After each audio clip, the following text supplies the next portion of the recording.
આજે વિશ્વ રેબીઝ દિવસ છે। દર વર્ષે 28મી સપ્ટેમ્બરના રોજ આ દિવસની ઉજવણી રેબીઝ જેવા જીવલેણ રોગ વિશે જાગૃતિ ફેલાવવા અને તેનાથી થતા મૃત્યુને અટકાવવાના સંકલ્પ સાથે કરવામાં આવે છે। વિશ્વ રેબીઝ દિવસનો ઉદ્દેશ્ય લોકોને સમજાવવાનો છે કે રેબીઝ એક 100% અટકાવી શકાય તેવો રોગ છે, છતાં દર વર્ષે તેનાથી હજારો લોકોના મોત થાય છે। આ રોગ મુખ્યત્વે શ્વાન, બિલાડી અને અન્ય જંગલી પ્રાણીઓના કરડવાથી ફેલાય છે।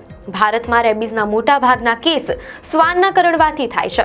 આ દિવસે ભારતમાં જાહેર આરોગ્ય સંસ્થાઓ અને પશુ કલ્યાણ સંસ્થાઓ દ્વારા ખાસ કાર્યક્રમોનું આયોજન કરવામાં આવે છે, જેમાં પાલતુ પ્રાણીઓને રેબીઝ વિરોધી રસી એન્ટી રેબીઝ વેક્સિન અપાવવાના મહત્વ પર ભાર મૂકવામાં આવે છે।